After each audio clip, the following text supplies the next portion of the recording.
Hello and welcome to the News9 Plus Show on the world's first news and current affairs OTT platform, News9 Plus. Let's look at the top headlines today. Massive landslides in Kerala's Wayanad killed over 50 people while several others are missing. Rescue efforts by the NDRF, army and local officials have been hindered by bad weather. Star shooter Manu Bhakar becomes the first Indian to win 2 medals in a single Olympics. She won bronze in the Paris Olympics women's 10-meter air pistol event as well as in the 10-meter air pistol mixed team event with Sarabjot Singh. Prime Minister Modi expressed confidence that India would become the world's third largest economy during his third term, given the country's current growth rate of 8%. He was speaking at the CII's post-budget conference. At least 18 coaches of the Mumbai-Howrah Mail derailed in Jharkhand, killing 2 and injuring several others. This follows at least 3 goods trains' recent derailments in Uttar Pradesh, Rajasthan and West Bengal. Union Minister Piyush Goyal announced that India is not reconsidering its stance on Chinese FDI despite the economic survey's recommendations. He said the survey's recommendations do not influence government policy. The Department of Personnel and Training has issued trainee IAS officer Pooja Khedkar a show-cause notice. She has until the 2nd of August to respond to the fake certificates and misuse of power allegations against her. The Supreme Court granted bail to NCP leader Nawab Malik in a money laundering case. The bail granted on medical grounds will be valid till the disposal of his regular bail plea before the Bombay High Court. Meanwhile, protests have erupted in Venezuela amid allegations of poll rigging. President Nicolas Maduro claimed victory in the elections, but opposition leaders labeled the result as fraudulent, alleging that Edmundo Gonzalez won with 73.2% of the votes. The men's swimming triathlon at the Paris Olympics has been postponed to the 31st of July due to high pollution levels in the River Seine. The announcement came just hours before the race was scheduled to start on the 30th of July. India has its traditional ties with Russia and a growing strategic partnership with the United States. It's now having to walk a tightrope as it navigates its relations with both these prominent powers which are in an adversarial relationship. Now, Prime Minister Modi has just visited Russia. Now, there are talks that he is likely to visit Ukraine later this year. And in the ongoing Quad meeting of foreign ministers being held in Tokyo, India has positioned the Quad as the cornerstone of a free and open Indo-Pacific, a region it says it's increasingly under threat from China's aggressive actions. So what we're asking tonight is, why did India join the Quad in expressing its deepest concerns over the war raging in Ukraine and respect for territorial integrity? Something that questions Russia's role in the conflict. Can New Delhi deepen its relationship with the West while keeping its ties with Russia intact? Why does India need the Quad? How does Russia and China's so-called no-limits partnership impact ties with India? Why is Prime Minister Modi now visiting Ukraine? To talk about this, I have with me here in the News9 Plus studio Ambassador Manju Seth, Adit Kothari and my colleague Justin Thomas in the studio here with me. Welcome to the News9 Plus show. I want to start by asking you this, Ambassador Seth. Prime Minister Modi's visited Moscow a few days ago, historic state visit, warmly welcomed by President Putin. And now there's talk of him visiting Ukraine. Is this an example of India trying very hard to balance both the East and the West camps? Absolutely, it is, an attempt to do that. And I think that is, that balancing serves India's best interests. And I think the visit to Russia, as we saw, was very keenly commented on and looked at by other capitals around the world. And now the Ukraine visit will also similarly be, I think, an eye will be kept on it and will be watched carefully, though it has not been confirmed as yet. But I think it is one more step in India's endeavor to ensure that its interests are protected at all times, and also it sees itself being able to play a role and a role in world on global affairs. I think so. That is again going to be an important visit if it does take place, because he has just been to Russia, and I believe that there would have been discussions on the ending the Ukraine war, and in some time back there were sort of comments President Putin was quoted as saying that they want the war to end, but they want to negotiate. And so I think they are also, there's a fatigue around the war. Everybody wants peace. And so I think Ukraine wants peace too, and Russia too wants peace. Everybody wants this war to end. But on whose terms will that peace be found? I think that is going to be the biggest setback, or the biggest impediment to finding a lasting and permanent solution. And I think this visit, if it does take place in Ukraine, it is likely that PM Modi would convey, Putin's concerns, President Putin's Russia's concerns, and see how both sides can come to the negotiating table and to find a solution to end the war, not carry on, the way they have been doing at negotiations. Right. Adit Kothari, I want to ask you this. Does India have the clout to be a peacemaker, to play peacemaker between Russia and Ukraine? Do you possibly think that's one of the reasons why Prime Minister Modi is going to Ukraine later this year? So I don't think Prime Minister Modi is actually going to Ukraine to be that peacemaker. Why he's going there is predominantly to pander to the US interests, which actually want him to become the peacemaker. Because, as Jake Sullivan also mentioned, during his visit to India, that nobody likes a ally or a Western ally to go into Moscow and be seen hugging Putin. So that clearly is where they have drawn the line. They've demonstrated their disdain and their strong protest against Mr. Modi's visit to Russia. And I think it's some sort of a monkey balancing where Mr. Narendra Modi is being seen as that one leader who has reached both to Ukraine and Russia, and has previously been seen as somebody who has been comfortable talking to Putin about ending the war. So that's where I would put the situation at, where this is just for the gallery. I don't think Mr. Modi has that kind of clout, or India has that kind of clout at this juncture to actually end this war. To end this war, you would essentially need both Ukraine and Russia to come onto the same table and mitigate all the differences, which is not happening and which India is not being able to facilitate. Right, absolutely. So Adit Kothari believes that it's more of a photo op, Justin. We've seen a lot of photo ops of late. And of course, Prime Minister Modi has, in the past 2 years back, called for a ceasefire between Russia and Ukraine. But there doesn't seem to be a possibility of that happening this time around.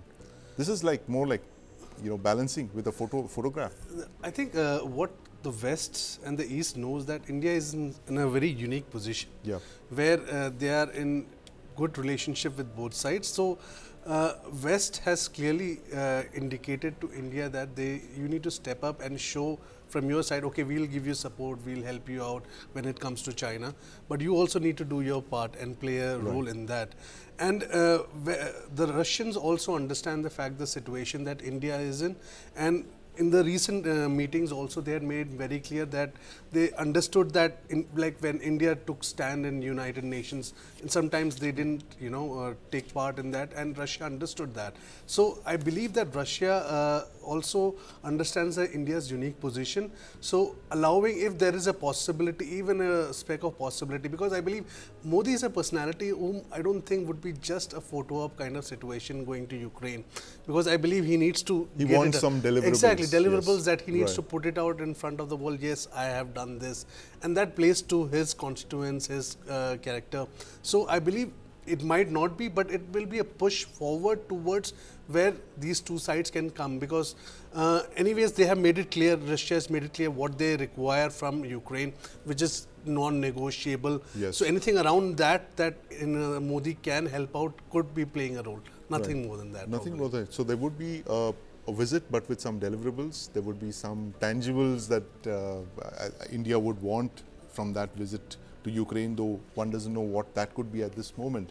But I want to ask Ambassador Seth, this statement that came out of Tokyo, Ambassador Seth, the Quad foreign ministers meeting, very interesting wording there, that the Quad foreign ministers have expressed their deepest concerns over the war raging in Ukraine and respect for territorial integrity. It's possibly one of the strongest statements that India has signed off on when it comes to the war in Ukraine.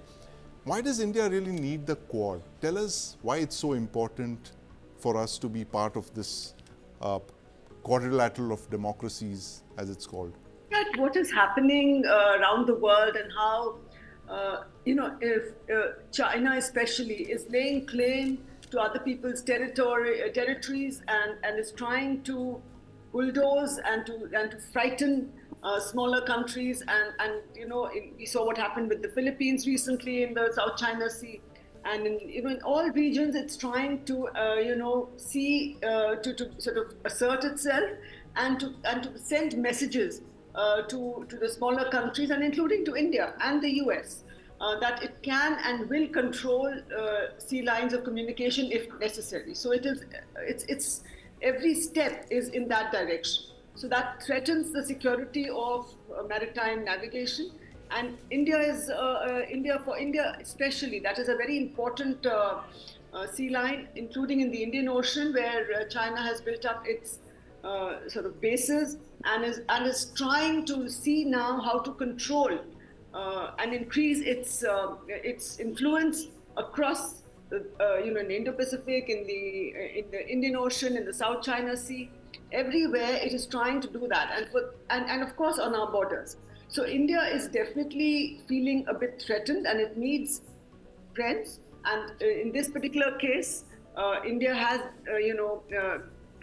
has agreed, or was keen to join the Quad, because the Quad is, of course, the main focus is on security, but also on many other, in a lot of other areas of cooperation, including joint exercises and including, ensuring that territorial integrity is maintained, not only in the South China Sea, but in the Indian Ocean region, in the Indo-Pacific region, and along our borders.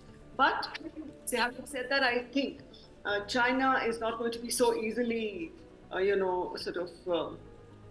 contained in a way. But for India, being part of Quad sends a message to China that we are not alone. Yes. And we have friends too. And in today's rapidly changing global scenario, global geopolitical shifts that are taking place, it is important to have friends.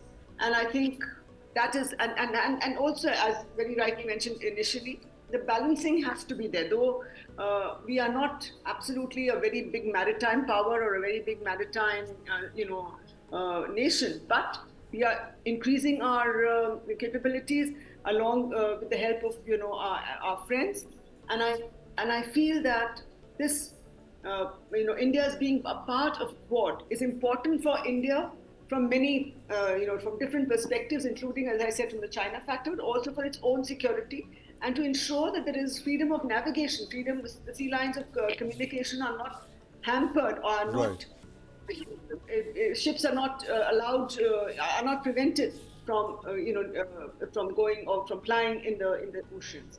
So I think we need to. That's why for India it is very important to be part of the Quad. Of course, economic cooperation, and there are many other elements of cooperation. But I think one of these is ensuring open and sort of sea lines of communication, and to send a message to China that it cannot do just what it wants everywhere. Yes, it has friends, it has important friends in the region. Adit Kothari, do you think would the other Quad nations actually come to India's assistance if, as Ambassador Seth was mentioning, that if there was a standoff with China, how would the Quad activate its this quadrilateral of friendship? How would it play out?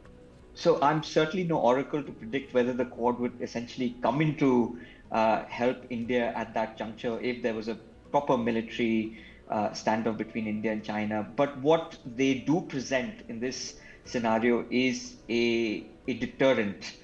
So the partnership between the Quad partners does provide a significant assurance to all the Quad partners, whether it be Japan, United States, India, or Australia, that if China was to act in a certain aggressive or a boisterous manner, that this partnership, which has known to exercise or which has known to demonstrate some sort of joint exercise in the region, has the core capabilities of tackling that Chinese threat. So from that perspective, I think the deterrent factor is extremely important, and that in itself should be mindful for China to take any aggressive steps. Which is why, to my mind, they have not been they have not taken any aggressive steps even towards China, towards Taiwan, which they claim as part of their one China policy.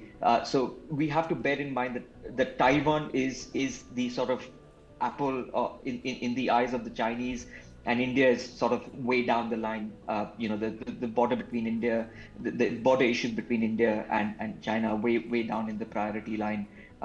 From that perspective, so I think that in itself should be a bit of a reassuring factor.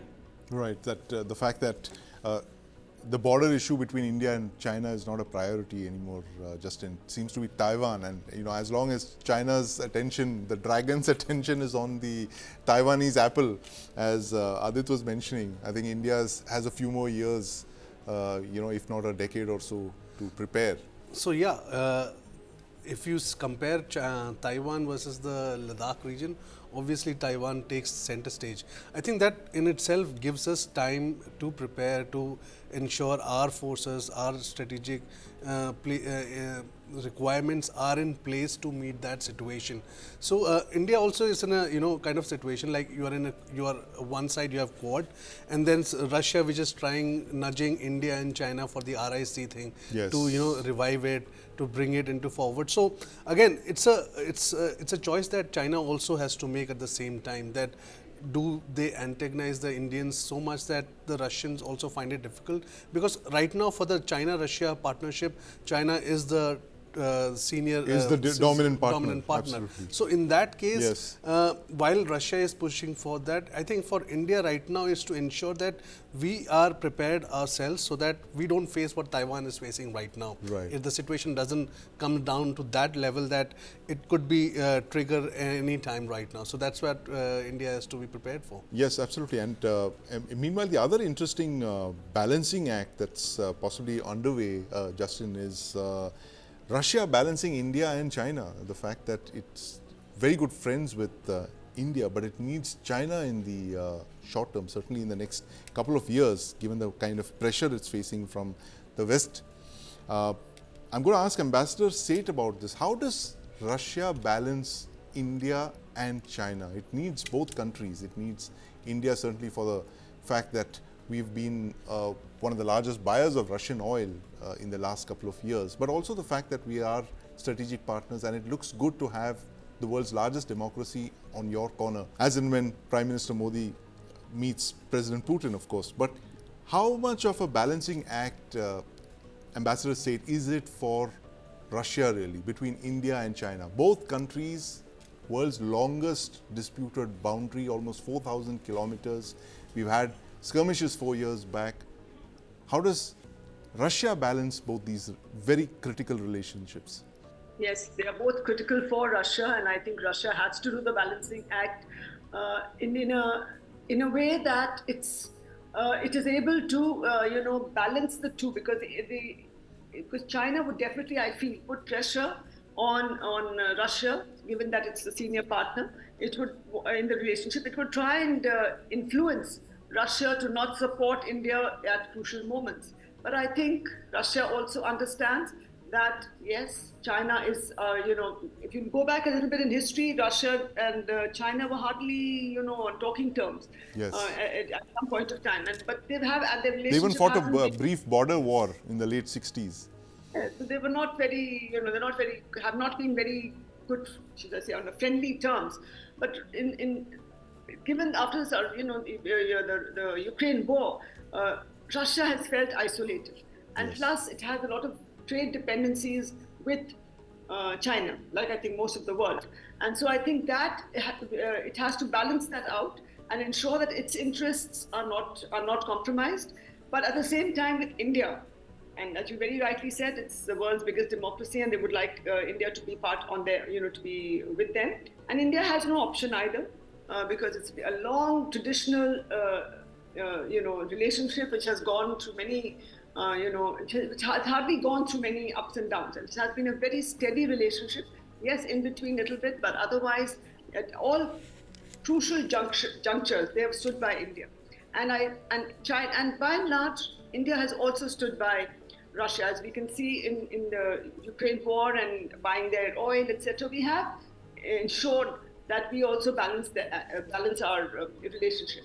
So Russia also needs to do the same, so that China is not able to have the upper hand completely, and vis-a-vis India, and they understand that India and China are not on the best of terms, and we also would not like Russia to be very close to China. Yes. Otherwise, that impacts our interests too. And given the current, the conditions on the, it's of course right now a little lull is there, but their activity continues, and there's just a bridge has been built over the Pangong Lake. Yes. And so they're continuing with their activities. They're sort of, should I say, threatening activities towards India continue. And so for Russia understands this, and Russia knows that China will not, will take it'll decide when it has to take a particular action. So it is not going to completely listen to Russia, but it hopes that, that it will be able to secure its interests vis-a-vis India and vis-a-vis China. But with India, since it has had a very long, sort of partnership and relationship, including, of course, a strategic partnership. So I think they will continue to I think, balance, of course, but also I feel they will be supportive towards India even in the future. Right. If I may just add one point to this discussion. I was just speaking to a Russian diplomat recently, and I asked him the very same question. Right. How do you balance between China and India? And the point that he was making was that, see, from Indian perspective, how do you handle US and Russia? Yes. That's how we are handling the situation. Yes, there are challenges. There are a situation where we find ourselves in a spot of bother. But again, diplomacy is all about how do you handle those situations. So that's how we are also handling similar situation. And they understand the fact that there is challenges between India and China. But they're saying that at the same time, we are ensuring that our relationship, which is been on for decades, we care about it, we take it very seriously, and China, while is a growing partner of ours, India remains a solid partner for us. Absolutely. But I want to ask Adit this question. Adit, this was the Foreign Minister Jaishankar was asked this in Tokyo about whether he sees any third country coming in to play mediator in the border dispute between India and China. But obviously, Russia is the country that's possibly best placed to do this. You see this happening at some point where Russia could actually mediate between India and China to, possibly postpone the border from becoming a hot border, at least in the near term? So not at this point, predominantly given the kind of ties that India and US are essentially sharing at this point. So I don't see Russia becoming that particular country which would essentially, if, say, for example, if the border was to inflame and become active, I don't think the Russians would be capable or at that position to actually intervene. They are best placed, undoubtedly, because of the proximity that they share with the Chinese and India. And they would be best placed to do it, but I don't foresee them coming to the table because of all the Western hindrances that will be in play. But I think one point that Ambassador Seth made, that resonated with me quite brilliantly. So there was an article in Nikkei Asia about a year or so ago, and it basically said how India saved the West by actually buying Russian oil. Yes. Because what they were trying to pivot the narrative around is that had India not been in the picture, then Russia would have been completely thrown into the Chinese arms, thereby making their nexus much stronger and completely inseparable. So there, India played a very critical role in ensuring that, they were able to sort of minimize Russia falling into Chinese arms. Absolutely, and I think there's a metaphor there, Adit, for what you just mentioned. The fact that while Russia is one of the world's largest oil producers, India is one of the largest oil refiners in the world, and possibly that's a metaphor for the times that we are in right now. That India refining Russian oil and selling it back to Europe and to the West, who don't want to buy it directly from Russia, but they don't mind getting the oil from India. But that's all we have time for this evening. Thank you very much, Adit Kothari, for joining us. Ambassador Manju Seth. Justin Thomas continues to stay with me on this show. Barely a week ago, a sense of inevitability hung over the US presidential election. Donald Trump's allies gleefully predicted a landslide victory during a Republican National Convention. Democrats were desperate and listless and feared the worst as a diminished President Joe Biden clung to his party's nomination. Then Vice President Kamala Harris stepped in for Biden and quickly smashed fundraising records. She raised over $200 million in a few hours. She took over social media. She's generated the kind of excitement that some Democrats are comparing with President Barack Obama's historic candidacy over 15 years ago. Now, with just over 90 days to Election Day, there's a new race taking shape in the United States, featuring a new candidate, a new issue focus, and a new outlook for both parties, Democrats and Republicans. We're asking these questions today. Can Kamala Harris win? How can Trump counter Kamala Harris? What are the opinion polls in the US saying right now? What are the implications for the world from these elections? And finally, how divided is America? Joining me to discuss this are Dr. Badrul Alam, former professor of political science and international affairs at JMI, Nirmal Ibrahim, political analyst and US expert, and my colleague Justin Thomas continues to join me in the studio. Justin, a week is a long time in politics, and 2 weeks is like a lifetime. Exactly. You never predicted the kind of candidacy that we are seeing right now. Kamala Harris back in the race, and it's like a 50-50 election that's saying. I think from the perspective that I see is that I think Kamala Harris has an upper hand. Right. Because if you see the Democrat voters list that have increased by, Trump lost by about 2 million last time, and Democrats added almost like 3 to 4 millions more into their voters list, the ones who are marked as Democratic voters. So from that perspective, they have the establishment in terms of the businesses where they have spread their tentacles very strongly, where they are getting funded $200 million. I think $200 million. $200 million in just days, and that clearly indicates that the kind of backing that they had. Yes. The Democrats were already expecting a second term for Joe Biden. Right. It's only that disaster that happened during the debate that took them by surprise, but they are back on track, and I think it's Trump who has to capture the White House rather than the other way around. Yes, it's now looking increasingly difficult for former President Donald Trump, and I'm going to ask Dr. Badrul Alam this. Dr. Alam, Nari Shakti in the United States, Kamala Harris literally neck and neck with President Donald Trump. How do you see her chances as the next President of the United States, the first woman candidate for the United States? Thank you very much. I still think at this point of time, Kamala Harris seems to be the odds-on favorite.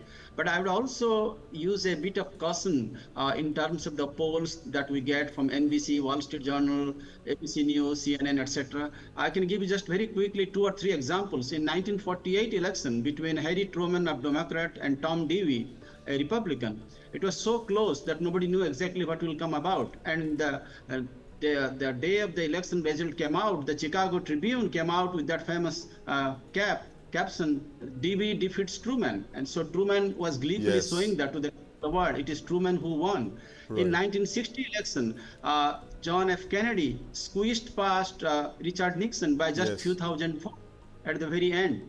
And in 1984. So there are many elections. Yes. And also you talked about Barack Obama. Barack Obama's first election was a pretty landslide kind of thing. But the second election, till a week before the election, he was in fact trailing behind Mitt Romney.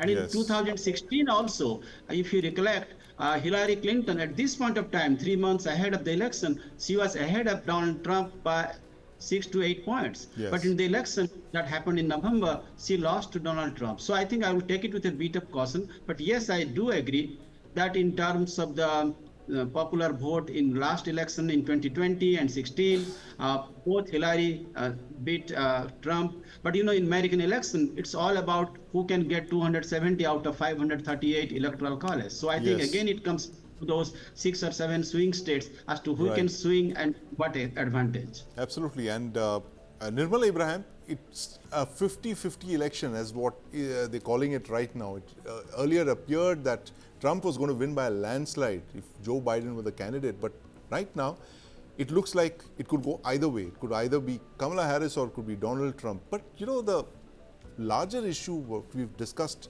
in our News9 Plus story as well is the fact that how deeply polarized the United States is.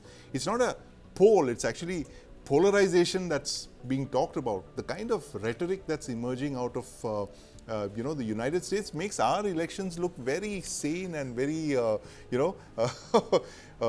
what can I say, very democratic in that sense. But the kind of harsh language that's being used by both the Republicans and the Democrats, what does this actually talk about the state of American society today? It is very polarized, and I'm a little bit surprised by the polls, by the uptick in the numbers for Harris, because I saw a CNN poll that said that among independent voters, the favorability came up from 28% to 44% for Harris in a span of 1 week. I'm not sure what she has done or said substantially to Right. make that kind of a jump. But yeah, I mean, the question is basically this, or the equation is basically this. In the US, there are people who love Trump, and there are people who Right. hate Trump.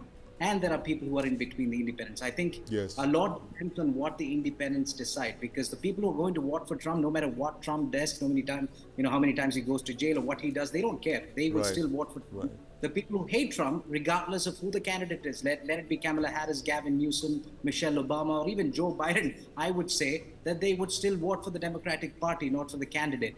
But the independence is where I think Trump needs to focus on right now, because if you look at the RNC speech of Trump right after the assassination attempt, if you look at his demeanor in that, in the speech that he gave and his, general outlook in the day, you could see a sense of gentleness about Trump, a sense of kindness about him that we usually don't see. And I think Right. that's the approach he needs to take forward to get the independents. The MAGA voters, the conservatives, they are with him. He doesn't have to Right. appeal to them anymore. He Right. needs to appeal to the independents, and if he does, it will change. Plus, the polls right now does not indicate the right picture, because the polls right now are an indication of public perception, what appears in the news, the open statements that each candidate makes. But when they get to the debate stage, these statements will be questioned.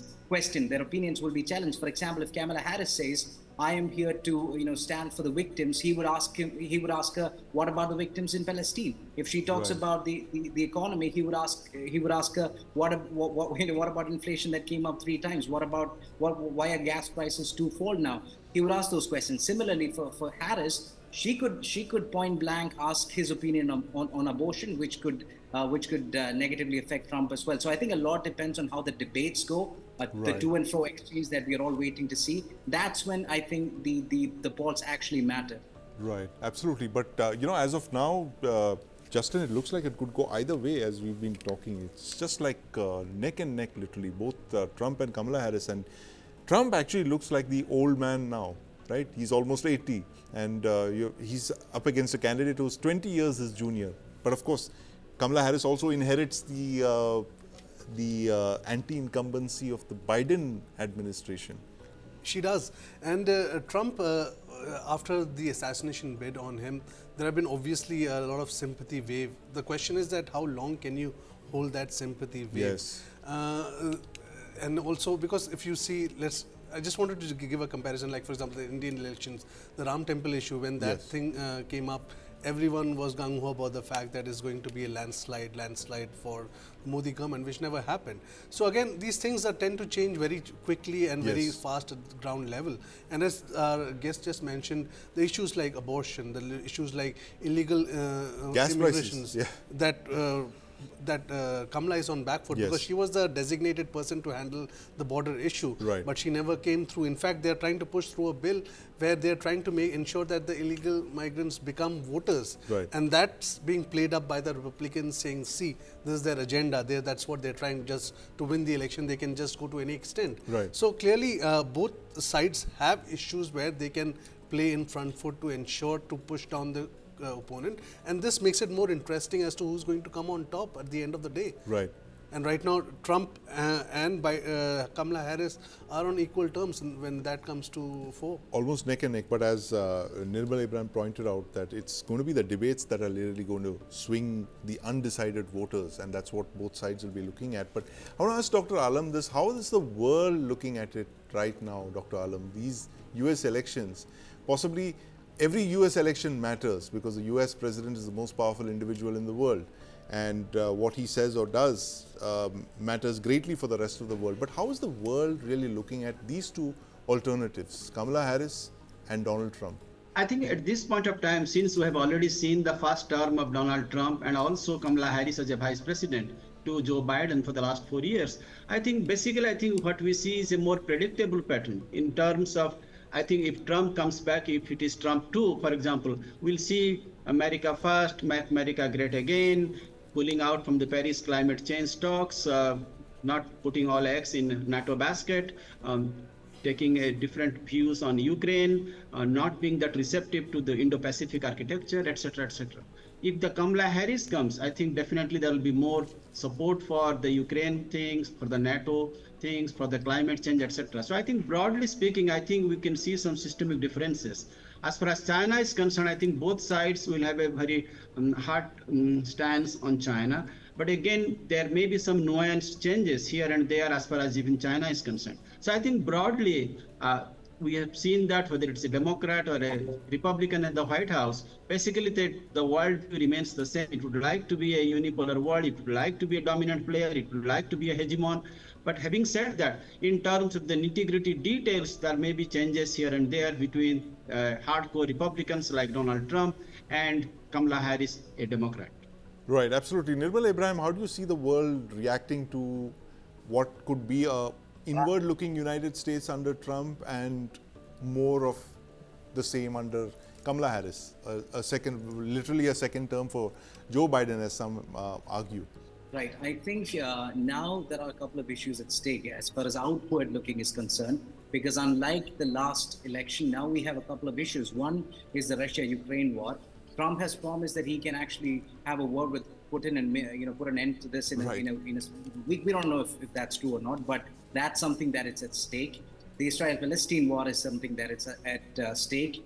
And so there are issues outside of the US that the US can solve. And it is a question that remains. Who will solve is a question that remains. Secondly, I think Trump is, a lot of people were of the impression earlier that Trump was anti-immigration. That has gone away now. Just as Justin pointed out rightly, it's a question of anti-illegal immigration. Even immigrants from Kerala, from my state, or from anywhere across India who go to the United States through a proper channel, waiting in lines, filling out the forms, going through the background checks, and getting there in about 10 to 12 years after a lot of hardship. They understand why Trump is talking about illegal immigration. They understand the democratic agenda. So those are questions at stake as well. As far as inward-looking US is concerned, yes, that will be there. America First is a caption that he will still stick on to. But there are wars. There is the China-Taiwan tension, the growth of China, all of which is even bound to affect India as well. So I think for the world, this is a much more important election than the 2020 or 2016 elections combined. Absolutely. The most important election possibly of this year and possibly of the last couple of years. But thank you very much for joining us, Dr. Alam, Nirmal Abraham, and my colleague Justin Thomas.